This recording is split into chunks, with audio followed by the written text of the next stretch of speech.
peacock. The peacock represents consciousness. It's a very sacred animal spiritually. When you think about it, when it stretches its wings out, it looks like a whole bunch of eyeballs. And then on top of its head, these look like eyes too. It just has this conscious awareness symbolically. And it's an amazing animal. Um, and it reminds me to speak on something. Sometimes when we are like a canary in a coal mine in terms of what we're situationally aware of and what maybe God is wanting to use us to speak on, to share like a message, it reminds me of the peacock. If you've ever heard a peacock, they're kind of annoying the way they sound. Like they're visually beautiful, but the way they sound is just, sometimes they can really get on your nerves. This reminds me of what it's like to be spiritually conscious in a world of people who are not. Um, I'm warning you, or if you've given messages that you've received, like you're aware of what's happening before everybody else. Spiritually, like God talks to you. And you're so clean, you receive the messages because cleanliness is next to godliness and you live a clean life, so you're aware. It isn't a superpower. Everyone has this ability. If only they would take care of themselves, they'd see it very clearly. But a lot of people are putting themselves to sleep on purpose because it's just so intense. There's just so much work that needs to be done. And it's just so ugly out there with the standards, you know?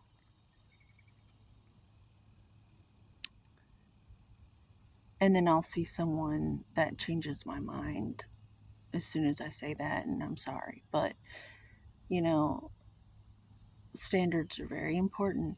And so, people, places, and things, you are who you hang out with and everything, unless you're just an eagle and you can withstand being around low level. It takes a very strong individual to be able to do that. It's possible. But where was I going? I was going into, you're gonna receive these messages if you bother to live a life of good standards, or you just have standards, structural integrity and such for your body, mind, and spirit.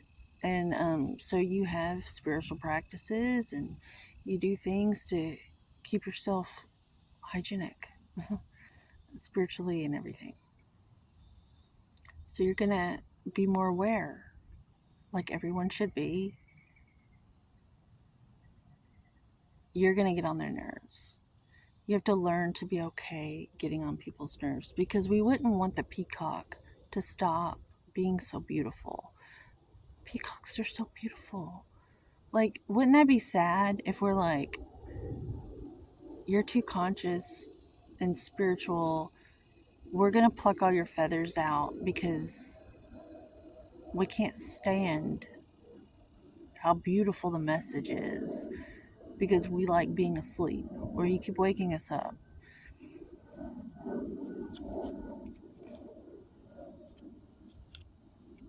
Be the peacock.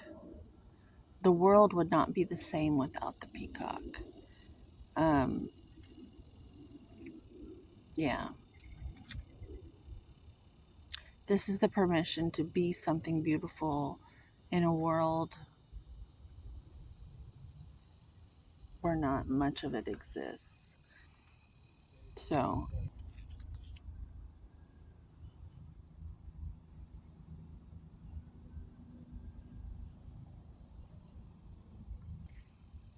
Picasso was an asshole, but he made a lot of great art.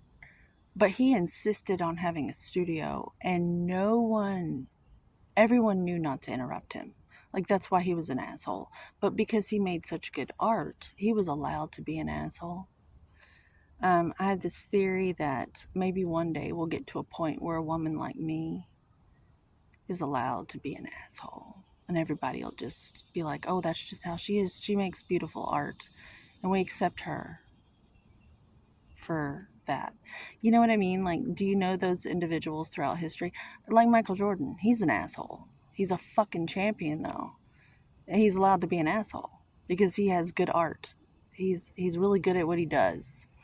And my hope is to help the world accept a beautiful lady like me being an asshole because I make good art too.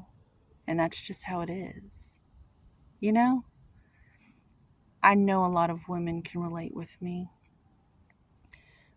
You know, sometimes I feel like I need a wife, an assistant, so I can be a businessman. Someone to do my laundry while I create a fucking empire. But, we have to work twice as hard. There are some changes that are going to have to be made. For single mothers like myself, I was telling my daughter the other day, now, I make it a point not to speak ill of her father because I know one day she's intelligent enough to see things for how they are. And I'm not going to have her remember her mother bad-mouthing her father. But they make such a big deal about paying child support. We're literally allowing them to let their blood move through time. Like, their bloodline gets to move on throughout history because of us. And they're the victims for having to pay for our toilet paper and our paper towels and our dish soap and our gas for our cars to get the kid to school. And they're the victims. I'm the exact woman you pay child support to. I'm the peacock. You don't like what I have to say. It's not pretty, but I'm going to be raising a beautiful person into this world, and that's just all there is to it. I don't know why that came out. Maybe the cock in me. I'm a little cocky. But have a good day. One day, the standards will be the same to where I can be an asshole and be assertive and it just be accepted as you know, an individual personality thing. As always, homeostasis. And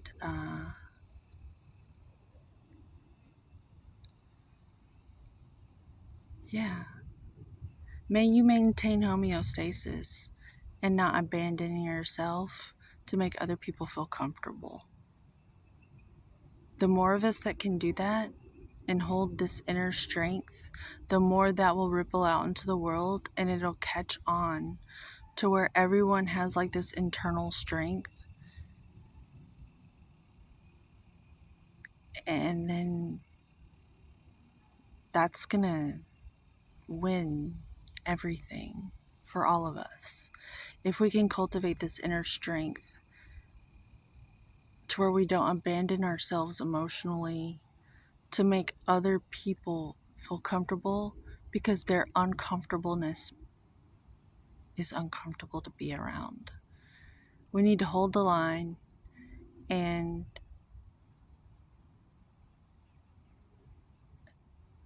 retain structural integrity internally,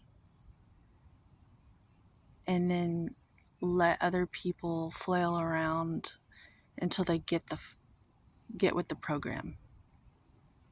I think that'll solve everything. Because if people are uncomfortable, they clearly they need to look into that. Why? Why are they uncomfortable when I or you are